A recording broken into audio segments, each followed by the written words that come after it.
All right, today, everyone, I am going to take a little bit of time to go through how you can actually create an invoice with the content and the data that you've actually put into here. Yeah, if you're interested in how you can create invoices pretty easily with Airtable, stick around. I haven't made any changes to this since my last video, but I've got customers here, has some data in here, and then I've got some related tables such as, invoices and the services. And that's really what I'm going to use is the invoices and services and the customers. And here, the only thing I did add was this invoice. Last time I talked about this auto number. And I think this is a good use case for invoices because it's gonna, every invoice that you create, it'll just auto number. The one downside to this is that it's only integers or whole numbers, so you can't add any zeros or letters or numbers. You could potentially do that with, well, you can actually, you can do that with a formula. I can actually show you how to do that. I'll do invoice number formula. So what you could do is you could say, let's say you want it to be invoice dash 000, and then you want to have the invoice number in front of that. So, oh yeah, so you have to add the and sign there. So what it will do is it will do that. So then you could use that instead of this, and then you could just hide this because it's going to generate automatically no matter what. So you could always have this, and it could be anything. So like this, whatever's in this quotes, it can put that, and as long as you don't put a space, it won't put a space there. If you do put a space, then this is the result here. It'll actually show that space there. So you want to have no spaces. For this example, we'll just leave it for INV for invoice. And then you could also, just thinking a little bit further down the road, you could also have another table called estimates or quotes. And you could have that be like another table that is related to the services and the customers. And then you could have like estimate EST for estimate. And then you could differentiate between those two, and you could generate both estimates and invoices. And you can also copy information from one table into another table to where if you do want it to add, then you can. For example, you could actually create an automation based on the status, or condition. So you could have a status that says estimate or invoice, and if the status is estimate, it could automatically add that record to a table. If you're interested in seeing something like that, leave me a comment, and I'll definitely make that for you if that's something you're interested in. By the way, if you are enjoying what you're seeing, please like, subscribe, share this video with someone you think is going to use that. Anyway, so let's get down to creating an invoice. And essentially what we're going to do is we're going to use this thing called Page Designer. And I'm actually going to remove this so you can see how I added it. So when you open it, it's going to look like this. And you want to add an extension. So the thing I'm using is Page Designer. There are other types of extensions, but this is one that's built by Airtable. So it's a great option to use. So you can click on add extension, and it will add here for you. The settings, if you're just gonna do normal printer paper, then I would just use this letter 8.5 by 11. You can also make it landscape. You can decide what tables, but since we're generating since we are generating an invoice, we're gonna use invoices, and we're just gonna use the printer paper size. So this is how it loads. This is just an example invoice. I'm going to leave that there just so we have that there. Something I do want to point out is that these are called dashboards here, and you can have multiple dashboards inside of this same extension. So for organization, I'm going to actually rename this. I always forget how to do this. Think manage extensions. There's a way to do this. Settings. maybe, no, this is the extension. Ah, here it is. Rename dashboard. So I'm just going to call this invoices, because if you do end up doing other things, then you can have that. And then you can also rename the extension. I'm just going to call it generate invoice. You can name it whatever you want. You don't have to rename it, but just so it's a little clearer on what it is and whatever, because sometimes you might have a similar layout that is a little bit different. And so having it be named is a little bit more helpful than just page designer. So, okay, we're going to go into this and I'm going to show you kind of how to build this out. So you're going to do example invoice. And so if you click on the name, this is actually the name of the invoice. And if we go into the data, this is called example invoice, and that's what that is. So we're going to click that, just back into it. Okay, so let's say you want to, first you're obviously going to want to have the services that, that you're charging for. So if you click on the services connection, the linked or the related table that you're going to be displaying records from, which is, and for an invoice, it's services, right? So there's a few different ways that you can display this. So you can display a table. If you want to do that, you can do that. You can do all records. You can do by a specific view. And then right here, by default, it's only going to show the name field. And you can, let's say we want to display the price, right? So you can do that. You can resize this. This doesn't automatically lock to the grid, so you kind of have to use these grids to just make it line up. So you could do this, and if you want to have multiple different things here, I'll add another service here so you can see what it looks like. Let's do tax preparation. So as you can see, it's already added that. And so you could do this. All right, so you've got your invoice here, you've got your prices, and let's say you're going to want to add the customer information, right? You're going to want to have their name. So what you can do with these, which the way that it shows everything in here, if you do a list or a table, it's not really going to necessarily show the data in, like, maybe you don't want to see it in a table. You just want to see it like, name, email, phone number, whatever. So the better way to do that is actually an inline. And what you want to do is you're going to grab the name, and then you'll click out of that again and you do customer, and then you can do inline, and then you can add customize text. And then what you'll want to do is you'll type in the field name with these little curly bracket things. And then you'll essentially you'll add all of these. And then you can also make this text look a little nicer and more consistent. And I always try to center it vertically. I think it looks the nicest in my opinion. And the next thing you're going to do is you're going to add customers again. And you can do this to as many fields as you want. Customize the text. I think the field is called phone. Yeah. And if you have an address, whatever information you have for them, just do that. So you've got the fields. To create just a static text, you could just add text here, and you can type name, and let's say you can change the fonts too. I'm not going to mess with that, but the weight of it, let's say we want to make it a little bold, so we'll center that. We'll do, actually, let's call this customer.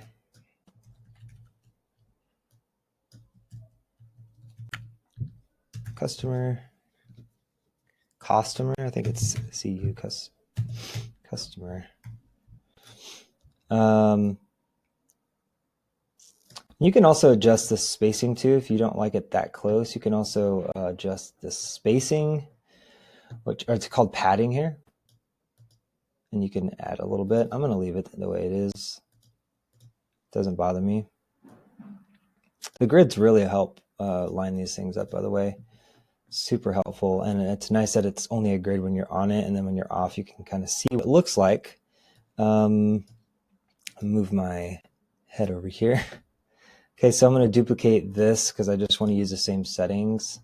So next is going to be email.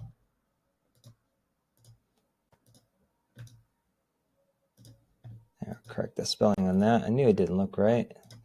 It's kind of funny whenever you see stuff like that, and then you just like, I know it looks wrong, but okay. So we've got this.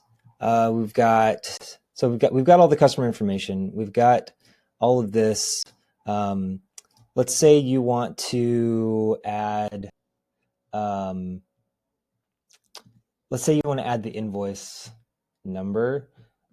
So something I mentioned before in my previous one is how you name fields, or how you're naming the primary field, because when you're pulling stuff up, sometimes it's sometimes hard to distinguish. So in this particular example, with this is an example of how you can be a little bit more clear about what field it is. So I named them pretty identical. The one without the space is the one that is the formula, because I remember what that is, but just something to keep in mind. So you can change the size of this if you want.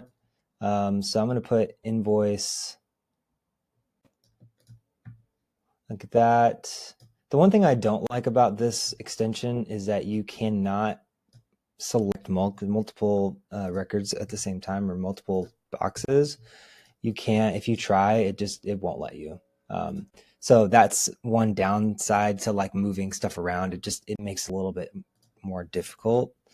So this isn't quite lined up, so I'm going to move it over actually, and then I'm just going to create some padding to that so that it looks more in line with that. So yeah, this example invoice, if you wanted to add, like let's say you want to add pay to or something like that, pay to business name 1 2 3 4,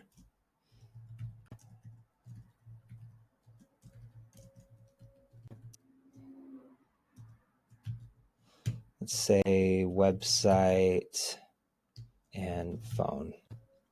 Actually, let's call it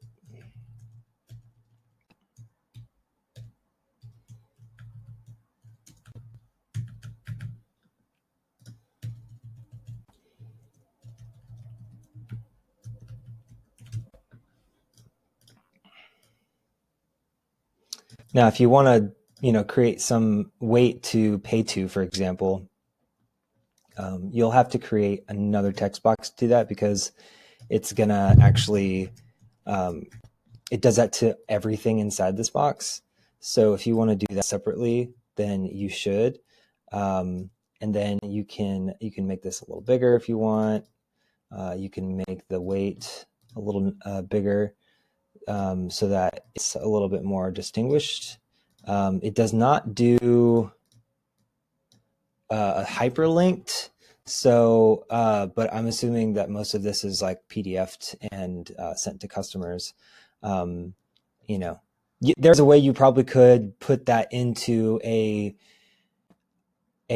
think you have to use a long text, because in this particular example, or in this extension, the URL field in the data isn't clickable, but I'm pretty sure, actually, let's try that together. So if we do, let's just create a field in invoices, and let's call it website, and let's do long text. Then what we can do is, let's try businesswebsite.com.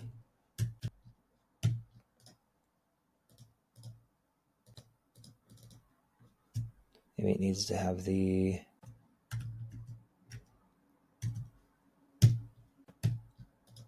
yeah, it's got to have that. So if we go over to the extension and we add it, we should be able to, there's website right there. Let's see, does it do it? Let's try printing it. Doesn't appear to do that. That's the one thing that I haven't been able to do with this extension for some reason. It just doesn't work very well. I've tried the URL and it just doesn't work. Not sure why that happened. Let me just refresh this page really quick. All right, so we're back in here.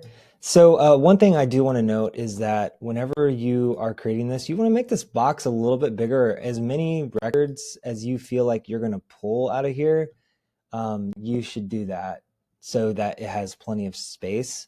And something else that you could do with in terms of making this look a little more customized is you can also in this table, you can actually hide the headers. So you can hide the headings, and then if you want to, you can create your own. I'm gonna duplicate this since I've already got it. And let's say we wanna, let's call this, call it service. And then we're gonna call this other one price.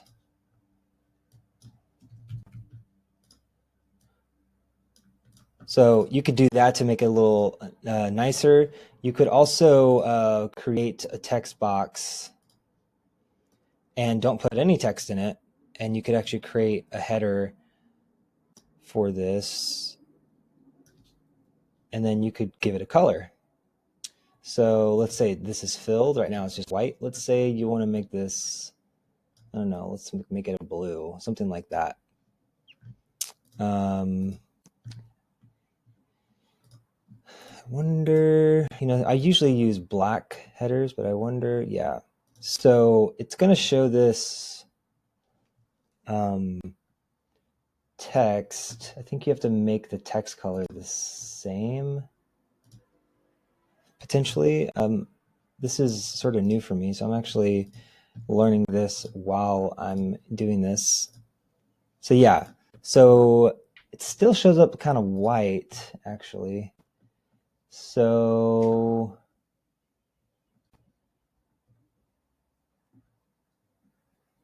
let me try a smaller text.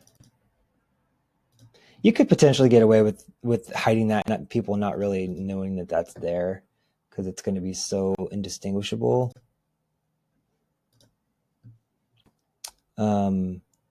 But what I typically do is I use a darker color. So for this, I'll use a darker color.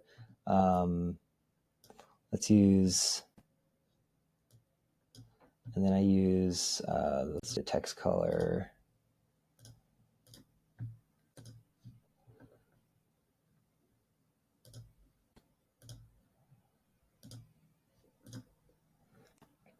And then you can, this doesn't seem very dark though.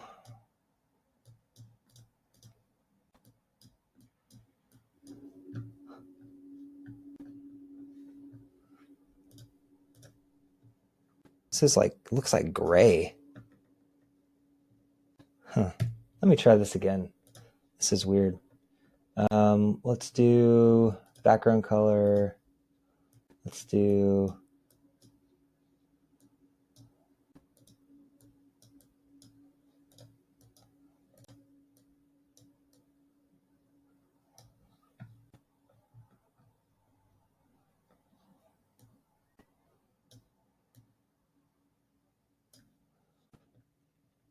all right, so we're going to send that to the back, and then we're going to use, let's make the font, let's make that white. And if you don't care about any of this, that's totally fine. You can just do it however you want. That's the, that's the beauty of stuff like this, is that you can do it however you want, right? And make it look however you want. It's all based on what your branding is and how important that is to you. I think that everyone cares a little bit about that, because they want, everyone has their thing.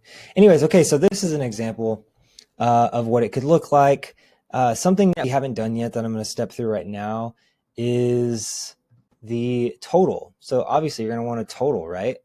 And what you're going to want to do here, so in the invoices, so you've got the services that you're pulling here, right? this is connected to the table here that shows the prices of everything. And there's 2 here. So it's obviously pulling the prices. So you want to do what's called a roll up, and you're essentially going to pull those numbers and you're going to make a sum out of those, and you're going to display that. So go to roll up. You can also type roll up and it'll show up here. So it's going to ask you what table. You're going to do services, and it's going to ask you what field, and it's going to be prices. And then here it's going to automatically sum the values. And then what you can do is create that, and it's going to sum the values. And then what you can do is you can go into here. You can pull that sum over, and you can make it bold. Let's make it bold. Maybe let's make it a little bigger. Something like that. You can even, let's do it to the right. That's what I don't like about this. The way that they let you do stuff or not do stuff is that it's a little bit, it just doesn't look as clean, I think. So let's say this, and then we're going to do total due. Let's call it that. I'm going to change the size to match the previous size that I set. So let's actually make it to the right. Total due, and you'll have that here. If you want to add like a line down here as well, you could do that. Create a text box, and you could create a line. Say it's on the bottom. You could do that. Again, depending on the text color, you may not be able to do this without something showing up. So it just depends on what you're doing, but you can play around with that once you get in here, and you can kind of just see. So I'm going to create another invoice here. I'm going to say example invoice 2. So see, as you can see, this is has named itself, and I actually have it hidden. Let me show it to you. So I've got invoice number here, and this essentially what this is doing is this is the auto number field. It's creating its own automatic field, the next iteration. And then in this formula, I've created this text to go before the number. And so it just automatically adds that, and it adds that text to every single one. So this is just an example. You could do something totally different, but this is the invoice I have here. So let's make a new one for Johnny Rocket, and let's say he wants tax planning. All right. So if we go into the extensions, then what we do is up here, you can select next record. You can search for a record. These are the records here. So here's an example of how naming your primary field is really important, because when you see stuff, you get to notice that. It only shows like the first few fields. So if you do want to see the customer data in there, you can actually just move customer over, like let's say to there. Let's hide this. We don't need to see this anymore. And then whenever you do go and you do search for stuff, it will show the customer. So you could get around doing that. You can do it that way. But let's say if we step through, then it will calculate everything based on whatever's already there. So this stuff is not changing because that's what's called static. And then this stuff is called dynamic based on the data. So there's no email or phone number. So we didn't add a phone number or anything to Johnny. So let's go johnnyrocket@gmail.com, and let's go 455-897-0098. That's a number I totally just made up, so hopefully it's not anyone's phone number. And let's go back to the extension, and there you go. You see Johnny Rocket's information there. One more thing I do want to go over, which I think makes this just a little bit easier, is, at least in this iteration of what we have going on here, is we're going to create a button. Let's generate, I don't know what I'm going to call this, gen invoice. And we're going to select a button, right? And let's just leave it how it is. And we're going to open Page Designer, and we're going to select Invoices, which is the dashboard that I named. It was called Dashboard, and I renamed it Invoices. And then in the extension, you're going to select Generate Invoice. This is another good example of why naming stuff makes it a little bit easier for you to find stuff. What I've learned with all of the database stuff that I've been working with over the past several years, no matter where you're working, whether it's Notion or Airtable or a FileMaker or in MySQL or anything like that, is organization of your data, naming things, making things easier to understand, organizing things in a way that makes sense to you. It across the board makes everything a lot easier whenever you are managing databases. It's just so much easier. So the label I'm going to let's call it print. And we're going to create the field. And so this makes it a little bit easier to do this. So let's say, remember that it shows the first 4 in whenever you're searching for stuff. So keeping those first 4, whatever you need them to be, is really important. And so let's say we want to print this invoice. You just select print. It'll open up that specific record, and you can just print it from right there. And if you do this one, it'll open that specific one. So, once you have hundreds and thousands of things there, then what you can do is it'll just take you directly to that record and in the form that you've created. One more additional thing that I think is really useful in terms of buttons is that you can create a filter that you print from. So whenever you open that up, it's only going to show you the things within that. So let's say you only want to see ones that are not paid. So let's create a filter. I'm just going to use the same view. Let's say that the status we want to say is not paid. All right. So now I'm only seeing the ones that do not have paid mark. Johnny Rock's already paid. We're good to go. Bob Smart hasn't paid, but we've completed the work, and now we want to print and send an invoice, right? So now we're going to open this up. The thing is, I want to show you is that, as you can see, because we're in a filtered view, which is what we just did, is we filtered records based on certain conditions. Now, because we're in this view that's filtered, you can't access any other records because there's nothing else in this view. So something to do is to rename this view. Let's say unpaid invoices. Let's call it that. So now it's only going to show you the invoices that are unpaid. So as you can see here, that you see the view here is unpaid invoices. You could also create a view that is paid invoices.